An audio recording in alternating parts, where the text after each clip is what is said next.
take his tools away. The casino floor went quiet before the slot machines did.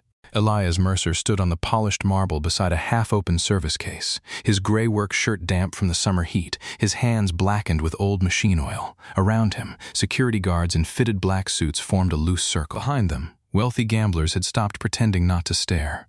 Champagne glasses hovered mid-air. Dealers froze with cards in their hands. Across from Elias, Celeste Voss stood under a crystal chandelier shaped like a falling crown. She owned the Voss Meridian Casino, 32 floors of glass, gold, and private money built on the edge of the Nevada desert. Her white suit looked untouched by dust, fear, or doubt. Her face was calm, but her voice cut hard enough to turn heads. I said, "Take them." A guard reached toward Elias's old leather tool roll. Elias didn't pull back. He only looked down at the roll for half a second, as if someone had reached for a family photograph instead of a wrench. Inside were simple things: a brass caliper, a narrow inspection mirror, a handmade punch with a dark wooden handle. Tools most people in that room would have thrown away without knowing their names. But Elias knew them, and someone else did too. Near the vault corridor, a man in an expensive charcoal suit stopped smiling. Elias noticed. No one else did. Celeste stepped closer. "You were hired to repair a locking delay, not to accuse my vault contractor of fraud in front of my guests." "I didn't accuse anyone," Elias said quietly. "You pointed at a $9 million vault door and told my board not to open it. Because if you open it tonight, the audit won't be the problem." A nervous sound moved through the crowd. Not quite a gasp. Not quite laughter. Celeste's jaw tightened. Behind her, the vault door stood 20 feet tall, dark steel framed in polished brass, with the casino's private emblem etched into the center. In less than an hour, the casino was supposed to hold a donor showcase there, a ceremonial opening for investors, auditors, and cameras. The vault was not just a vault. It was proof that Celeste Voss's empire was clean, secure, and untouchable. Elias took one step toward the steel. 2 guards blocked him. He didn't resist. He only raised his hand and pointed with 2 fingers toward a tiny mark near the lower hinge, almost invisible unless you knew where to look. "That mark wasn't made by your manufacturer." Celeste glanced at it and laughed once, coldly. "A scratch?" "No," the man in the charcoal suit swallowed. Elias looked at him again. "A tool mark." Celeste turned to the guards. "Out." One guard grabbed the leather roll. The punch slipped loose and struck the marble with a clean metallic sound. Every eye followed it. Elias bent slowly to pick it up, but Celeste stepped on the edge of the roll with one high heel. "Leave it," she said. For the first time, Elias's face changed. Not anger. Something older than anger. Something tired. The casino owner leaned close enough for only him to hear. "Men like you always think the room owes them respect because they know how to fix something with dirty hands." Elias looked past her, toward the vault. "No, ma'am," he said. "I just know when a door is lying." And then the lights above the vault corridor flickered once. Not enough to scare the crowd. Enough for Elias to stop breathing. If you have ever watched someone quiet get humiliated in a room full of powerful people, stay with this story. Because sometimes the person everyone dismisses is not trying to win an argument. Sometimes he is trying to stop a disaster. And sometimes the smallest mark on a piece of steel can expose the biggest lie in the building. This is a story about pride, patience, and a man who had every reason to walk away, but stayed because walking away would have let the wrong people win. 3 days earlier, Elias Mercer had been fixing a jammed drawer in a laundromat 2 miles from the strip. Not a glamorous job. Not a difficult one. A bent slide rail. 2 missing screws. One owner too embarrassed to admit she had tried to fix it herself with a butter knife. Elias took 11 minutes, charged $20 less than she offered, and refused the coffee because he had already had too much that morning. He was 61, though most people guessed older when they noticed the way he moved. His left knee carried rain before clouds did. His back had the slow caution of a man who had lifted heavy things for too many years and never complained when he should have. On the side of his faded truck, the lettering had almost peeled away. Mercer Repair and Lock Service Mechanical. Residential. Emergency. There had been a time when that name opened doors in places with marble lobbies and private elevators. Elias didn't talk about that time. He hadn't for years. Now he fixed garage doors, Stuck locks, old safes in pawn shops, restaurant hinges, broken carts, motel ice machines, and anything else people called about when they wanted someone honest but not expensive. At 3:17 that afternoon, his phone buzzed while he was wiping grease from his hands. "Mercer," he answered. A woman spoke quickly. Professional, young, nervous under the training. "Mr. Mercer, this is Dana from Voss Meridian Facilities. We found your number in an archived contractor file. We have a private mechanical issue and need a technician tonight." "I don't service casino gaming machines," Elias said. "It isn't gaming." There was a pause. "It's a vault." Elias stopped folding his rag. Outside the laundromat window, cars moved through the heat shimmer. A kid on a bicycle crossed the street with a backpack bouncing against his shoulders. For a second, Elias was not in the laundromat anymore. He was in a quieter room years ago, hearing steel breathe as a lock settled into place. "What kind of vault?" he asked. "I'm not authorized to discuss details over the phone." "Then I'm not authorized to drive across town." The young woman exhaled. "It's a Meridian Series, secure room, delayed opening sequence, installed 12 years ago. We have an investor audit in 72 hours, and the main contractor says the lag is normal. If the contractor says it's normal, call him." "We did." Another pause. He said not to call anyone else. Elias looked at the old scar across the base of his thumb, pale and curved like a small moon. That was the thing about certain sentences. They sounded ordinary to most people. To Elias, they had weight. He had heard men say, "Don't call anyone else" before. He had seen what usually came after. "What's your name again?" he asked. "Dana. Dana, who gave you my number?" She lowered her voice. "A retired facilities manager. He said if the door sounds wrong, call Mercer before you call the manufacturer." Elias closed his eyes. For 8 years, he had kept his work small on purpose. Small jobs ended when the drawer opened, when the hinge stopped squeaking, when the old woman could get into her house again. Small jobs did not come with lawyers. They did not come with blame. They did not come with headlines. But vaults were not small. And the Voss Meridian was not just any casino. He had seen Celeste Voss on billboards all over the city. Chin lifted, silver blonde hair cut sharp at the jaw. A woman praised in business magazines for taking over her father's failing gambling house and turning it into a luxury empire. She was called fearless, exacting, impossible to fool. People loved saying that about rich people. Impossible to fool. Elias had learned that no one was easier to fool than a person surrounded by employees afraid to correct them. He told Dana he would come after 6. Then he drove home first.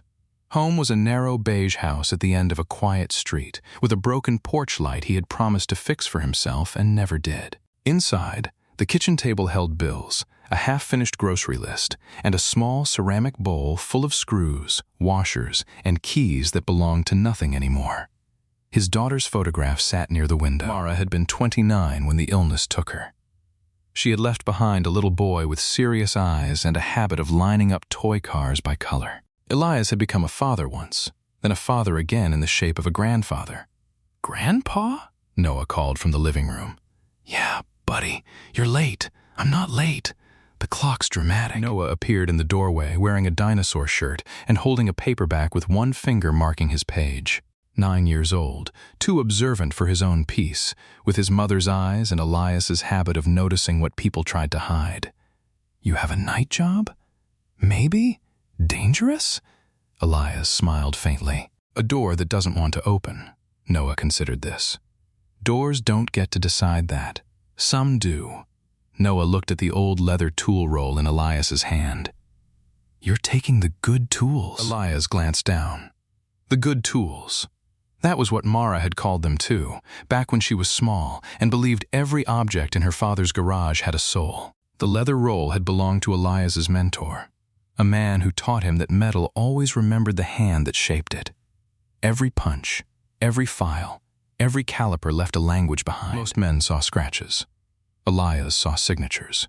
He set the tool roll on the table and ran his palm over it once. "I'll be back before you're asleep," he said. Noah gave him a look. Elias corrected himself. "Before you should be asleep," that earned the smallest smile. By 6:42, Elias was driving toward the brightest building in the city. The Voss Meridian rose out of the desert like someone had planted a palace in the wrong century. Gold glass, white stone, fountains strong enough to make people forget the drought.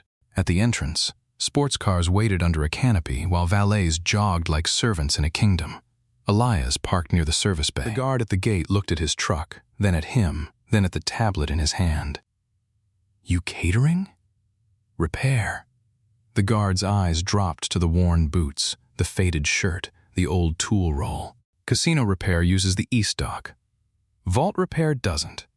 The guard hesitated long enough to make his opinion clear before calling it in. When the gate finally opened, Elias drove beneath the building and into the service level, where the shine disappeared.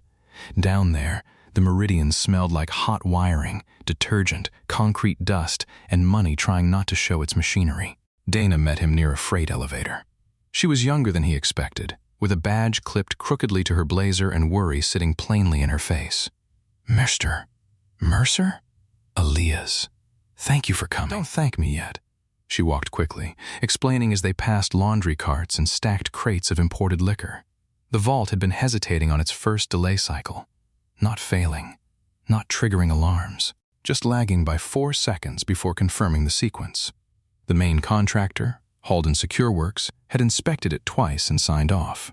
Celeste Voss had accepted their report because Halden had built half the private vaults in the city. "You didn't believe them?" Elias asked. Dana pressed the elevator button. "I believe machines before I believe people." Elias looked at her. She shrugged nervously. "The retired manager said you used to say that." The elevator doors opened. For the first time that night, Elias felt the past reach for him, and somewhere above them, behind polished brass and 20 tons of steel, a vault door waited with a mark no one had bothered to read. The elevator carried Elias and Dana upward without music. That was the first thing he noticed. Most luxury elevators played something soft and expensive, the kind of sound meant to remind rich people they were safe. This one had only the hum of cables and the faint tick of metal adjusting behind the walls. Elias kept his eyes on the seam between the doors. Dana kept checking her phone. "You nervous?" he asked. Dana gave a small laugh that didn't reach her eyes. "I work for Celeste Voss. That answer covers a lot." "She isn't unfair," Dana said, as if she had practiced defending her boss. "She's just exact. Exact people can still be wrong." Dana looked at him then, and for a second he saw the question she wanted to ask. "Who are you to say that?" But she didn't ask it. Maybe the retired facilities manager had told her enough to make her careful. The doors opened onto a private corridor above the casino floor. Everything changed. The service-level concrete disappeared, replaced by black marble, brass trim, and walls polished so well they reflected a man before they welcomed him. Elias saw himself in one of those reflections. Gray hair cut unevenly because he did it himself, shirt clean but old, tool roll under one arm, boots that had walked through too many garages to belong in a hallway like this. 2 employees passed them and looked away too quickly. Elias was used to it. When you looked like a man who fixed things, people only saw you when something broke. Dana led him through a secured door and into the vault corridor. At the far end stood the Meridian Vault, massive and beautiful in a way that made no sense to Elias. Vaults were supposed to be honest. Strong. Plain. This one had been dressed for a gala. Brass ribs curved around the frame like decoration. The Voss emblem sat in the middle of the door. A crown above a compass rose. 5 men in tailored suits stood near a diagnostic console. One of them looked up as Elias entered. Charcoal suit, silver tie, confident smile. Elias didn't know his name yet, but he knew the type. Men like that wore calm like armor. They loved being the most informed person in the room, especially when they weren't. Dana straightened. "Mr. Kessler, this is Elias Mercer. He's here for an independent mechanical inspection." The man's smile widened just enough to become an insult. "Independent?" he said. "That's a generous word," Dana flushed. "Mr. Mercer was recommended by—" "I know who he is." Kessler walked toward Elias without offering a hand. "Or rather, I know who he used to be." Elias said nothing. That bothered Kessler more than any answer could have. The other men watched with mild amusement.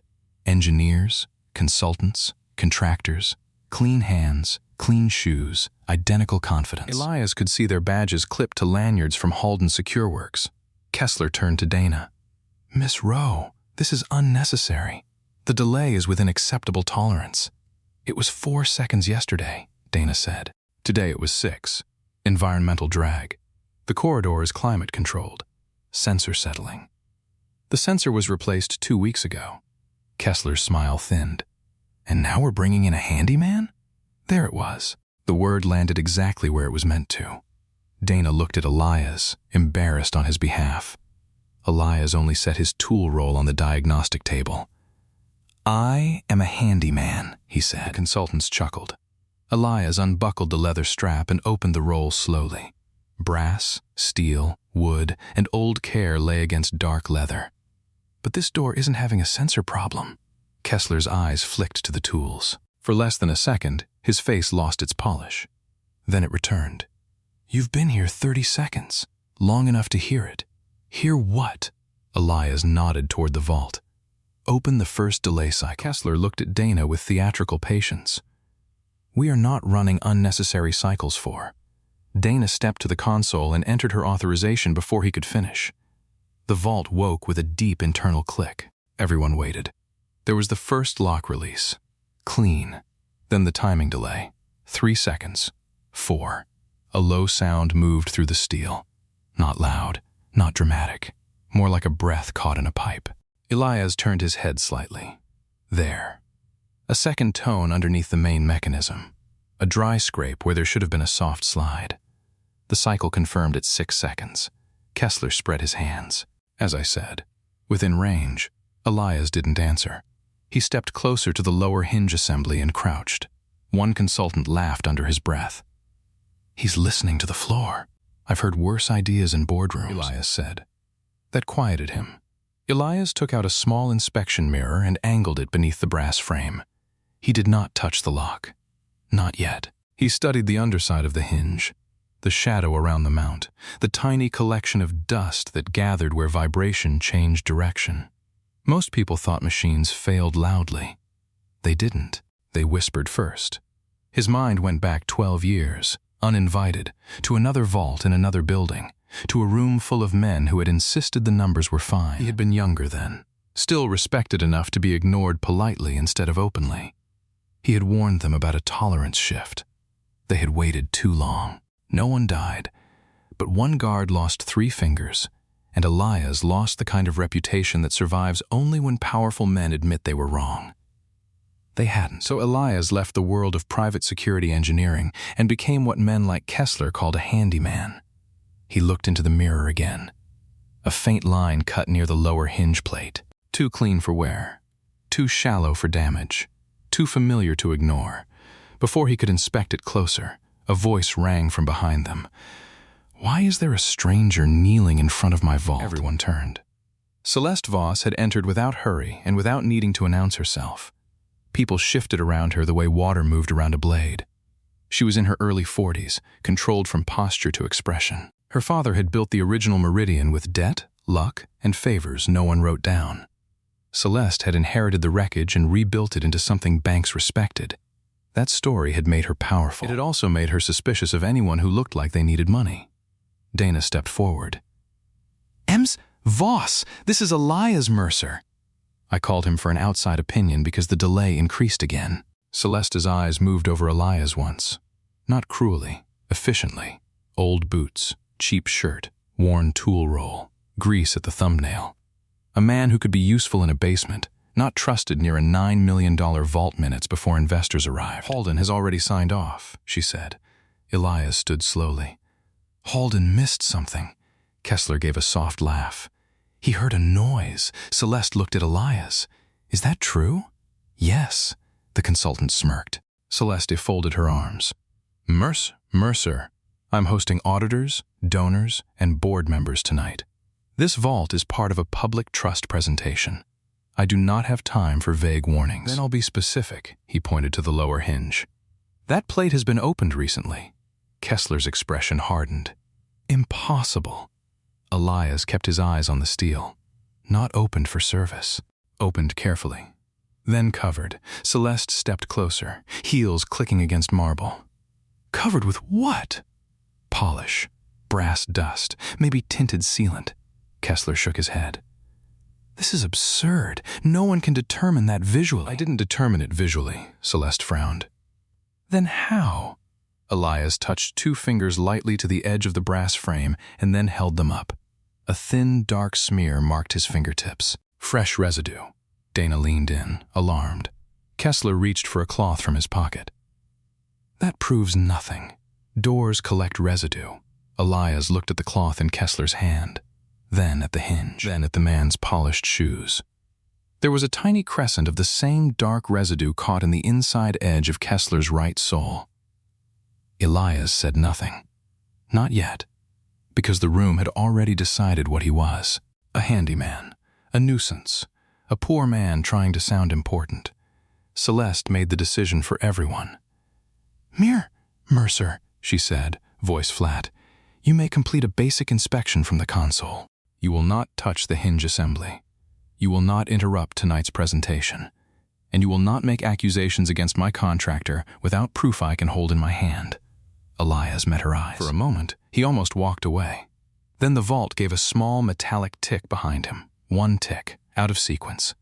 Elias turned back toward the door, and the hair rose along the back of his neck, because now he knew. The door wasn't just delayed. It had been taught to fail. Elias did not move for 3 full seconds. The room mistook that for uncertainty. Kessler used it. You see, he said, turning slightly toward Celeste. This is exactly why we avoid outside interference before a formal presentation. Men like Mr. Mercer hear an ordinary correction cycle and imagine sabotage. Elias looked at the vault door, not at him. Correction cycles had rhythm. This one had hesitation. A tiny, misplaced pause after the lower hinge tick, followed by a strain in the internal gear train. It was the mechanical equivalent of a person hiding a limp. Dana stepped closer to Elias. What does that mean? Not here, Elias said softly. Celeste heard him anyway. Anything concerning my vault can be said here. Elias finally turned. No, it can't. A few consultants exchanged amused looks. Celeste's eyes narrowed. She was not used to being told no, especially by a man whose truck had entered through the service gate. You are standing in my building, she said. And someone in your building wants you to open that vault in front of witnesses. Kessler laughed too quickly. That is the purpose of a presentation. No, Elias said. The purpose is for everyone to see you take responsibility when it fails. The corridor went still. For the first time, Celeste did not answer immediately. Elias could see her measuring the sentence, not believing it, not rejecting it either. She was too smart to ignore a threat completely, but too proud to accept one from him. Kessler stepped between them. This is outrageous. Elias looked down at the man's shoe again. The dark crescent was still there. Then let me test the residue. No, Kessler said. The answer came too fast, Celeste noticed. So did Dana. Kessler recovered with a thin smile. The surface treatment on this vault is proprietary. Random chemicals from a handyman's bag could compromise the finish. I don't need chemicals. Elias reached into his roll and took out a small square of white cotton cloth, folded inside wax paper. He held it up between 2 fingers. Dry lift. Kessler's jaw tightened. Celeste looked at Dana. Is that dangerous to the vault? Dana shook her head. No, it's just contact transfer. Kessler turned sharply. You are facilities, not security engineering, and you are nervous, Elias said. That did it. Kessler's face hardened, the polished charm finally cracking at the edge. Celeste raised one hand before he could speak. Mr. Mercer gets 1 minute. The consultants shifted, uncomfortable now. Elias crouched beside the lower hinge and pressed the white cloth gently against the dark smear beneath the brass frame. He lifted it away. A gray-black crescent marked the cotton. He held it near his nose. Not oil, not ordinary machine grease. A faint, bitter smell, burnt graphite, metallic dust, and something else. Cutting compound, Elias said. Kessler folded his arms. Absurd. Elias looked at the hinge plate. Someone shaved the seating surface. Dana's face went pale. Why would anyone do that? To change how the door carries weight? Celeste stepped closer despite herself. In plain English, if the lower hinge carries wrong, the locking bars drag under load. It still opens during small tests, but under ceremonial sequence, with the full display lighting, cameras, external audit feed, and timed lock release. He looked toward the vault. It binds. Celeste's voice dropped. Binds how? Ugly. The word landed harder than a technical explanation. Kessler pointed toward Elias's tool roll.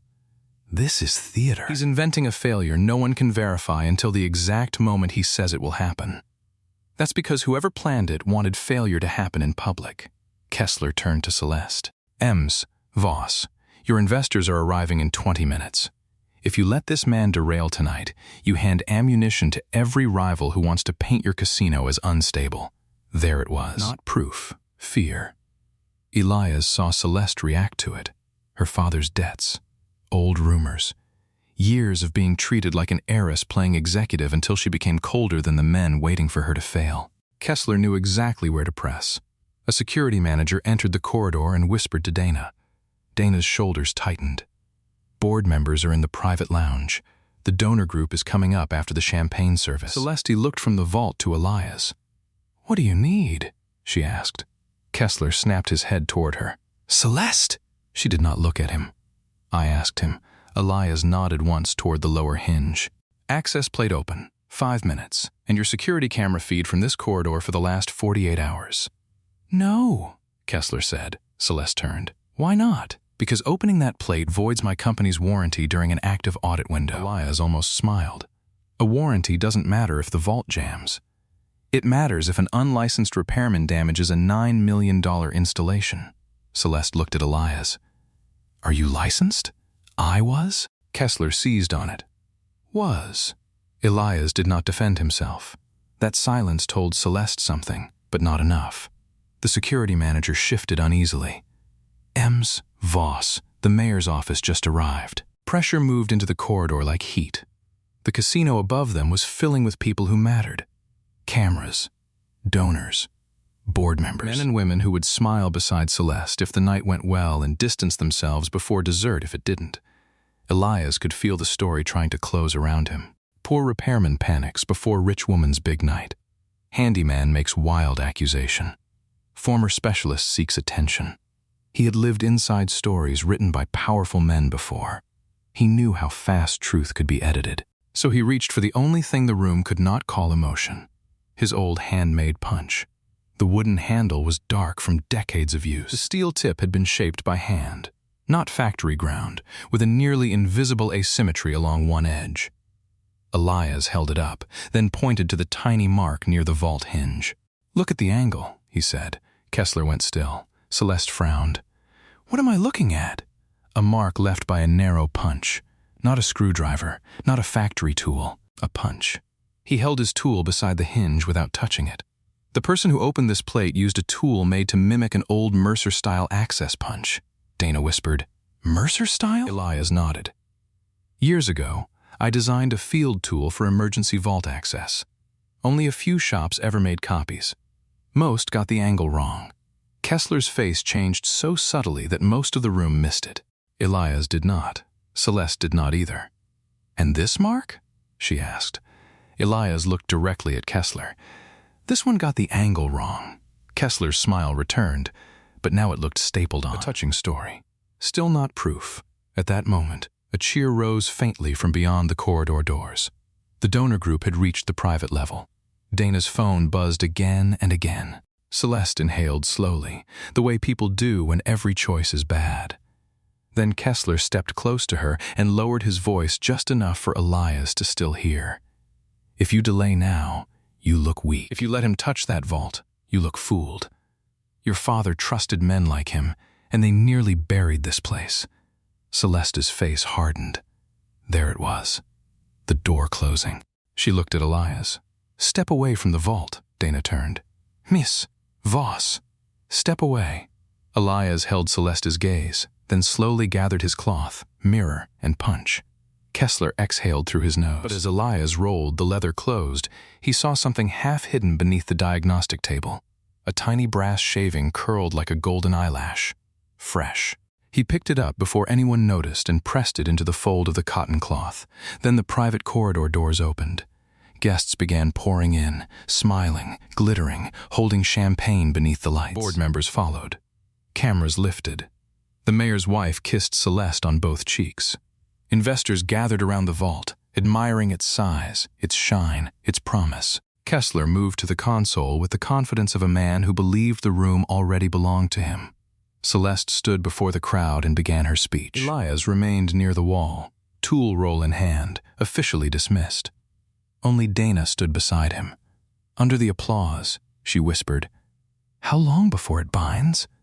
Elias watched Kessler enter the ceremonial sequence. The vault gave its first clean click, then the second, then the wrong tick. Elias's eyes moved to the lower hinge. "Less than 7 minutes," he said. And this time, when the steel whispered, everyone heard it. At first, the sound was small enough for people to pretend it was part of the presentation. A low metal drag, a strained note deep inside the vault door. Celeste paused for less than a second, then continued speaking. "The Voss Meridian was rebuilt on one principle," she told the crowd, her voice steady beneath the chandelier light. "Trust must be visible." Behind her, Kessler stood at the console, smiling for the cameras. Elias watched his right hand. Not his face, not the screen. His hand. The man's thumb hovered too close to the manual override. The vault clicked again. This time the sound cut through the applause. Several guests turned. Celeste heard it. Her eyes moved toward the door, then back to the crowd. Kessler leaned into the console microphone. Standard pressure equalization. Elias stepped away from the wall. A guard shifted to block him. Dana whispered, "Elias!" He did not stop. The third click came wrong, harder. The lower hinge shuddered once, just enough to make the brass frame tremble. A glass slipped from someone's hand and shattered on the marble. Celeste turned fully now. Kessler pressed the override. Elias raised his voice for the first time that night. "Don't touch that." The room froze. Every camera found him. Kessler's hand stopped over the button. Celeste's face flushed with anger and fear. Mercer, I told you to step away." "And I did." Elias pointed at the console. "But if he forces that override, the locking bars will shear against the lower track." Kessler laughed, but it sounded thin. "He has no idea what he's talking about." Elias took the folded cotton cloth from his pocket and held it up. On the cloth lay the gray-black residue and the tiny curled brass shaving. "This came from beneath your lower hinge." Kessler's voice sharpened. "He contaminated evidence after being dismissed." Dana stepped forward. "No. I watched him lift it dry. No chemicals." Celeste looked at the cloth, then at Kessler. Elias kept going. "That shaving is fresh brass. Your vault wasn't wearing down naturally."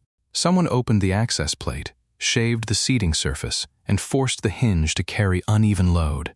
Kessler pointed at Elias. "This is a staged performance by a disgraced former engineer." The word disgraced moved through the crowd. Elias felt it hit him. For years, that word had followed him quietly. It never appeared on paperwork, never lived in court records, never came with a chance to answer. It traveled through private conversations, contractor warnings, phone calls that were never returned. Disgraced. Difficult. Unreliable. Emotional. He looked at Celeste. "Ask him who signed the failure report at Benton Trust 12 years ago." Kessler went pale. Only a little, but enough. Celeste's eyes narrowed. "What is Benton Trust?" "A vault failure," Elias said. "One I warned about. One his old company blamed on me after they ignored a hinge tolerance shift almost exactly like this." Kessler snapped. "That incident is sealed." The crowd went silent. Celeste turned slowly toward him. "Sealed?" she asked. Kessler realized his mistake. Elias did not smile. He held up his handmade punch. "This tool leaves a specific access mark. Mine has one uneven shoulder on the tip. The copy used on your vault was close, but not close enough." He pointed to the lower hinge. "The mark on that plate proves someone tried to make it look like I opened it." Dana's face changed as the final piece landed. "That's why you didn't want him called." Kessler looked around at the guests, the board, the cameras, the security guards. He was searching for the old safety of powerful rooms, the kind that protected men like him when the facts were inconvenient. But tonight, the room was too full, too public, and the vault gave another terrible groan. The door dropped a fraction of an inch. People screamed and stepped back. Elias moved fast, not running wildly, not panicking. Crossed to the console, stopped short of touching it, and looked at Celeste. Permission, for once, she did not hesitate. Granted, Kessler lunged. You can't! An old security guard caught his arm. Not hard, just firmly. Elias unrolled his tools on the diagnostic table. His fingers moved with a calm that made the panic around him seem louder. Inspection mirror, brass caliper, narrow wedge, handmade punch. He did not force the vault. He listened. Then he placed the wedge beneath the lower hinge brace and tapped once with the side of the punch. A tiny movement. Almost nothing. The groan softened. He adjusted the angle and tapped again. The locking bars inside the door released their pressure with a deep, relieved sound. The vault stopped dragging. The room held its breath. Elias looked at Dana. Run the cycle backward. Slow. No override. Dana entered the command. The vault reversed through the ceremonial sequence, one lock at a time, until the system returned to safe hold. Green lights appeared across the console. For several seconds, no one spoke. Then Celeste turned to her head of security. Take Mr. Kessler to the private office. Preserve every camera angle from this corridor, every access log, every contractor badge scan, and every payment record tied to Halden Secure Works. Kessler's polished mask collapsed. Celeste, you're making a mistake. No, she said, voice quiet enough to frighten him. I made one when I thought expensive meant honest. The old security guard led him away. This time, the crowd did not part for Kessler with respect. They moved away from him like he carried smoke. Celeste faced Elias. All the cameras were still on. That mattered. Elias knew it mattered to her too. A private apology would have been easier. A quiet payment. A contract. A signed non-disclosure. Rich people loved making shame disappear behind closed doors. Celeste looked at the leather tool roll on the marble, then at the man she had ordered removed. I was wrong, she said. The room heard every word. I judged you by your clothes, your truck, and the job title someone else gave you. I ignored your warning because I did not like the messenger. Elias said nothing. Celeste swallowed. And I stepped on your tools. That line moved through the crowd differently. Not as scandal. As recognition. She bent down, picked up the tool roll herself, and handed it to him with both hands. I apologize, Mr. Mercer.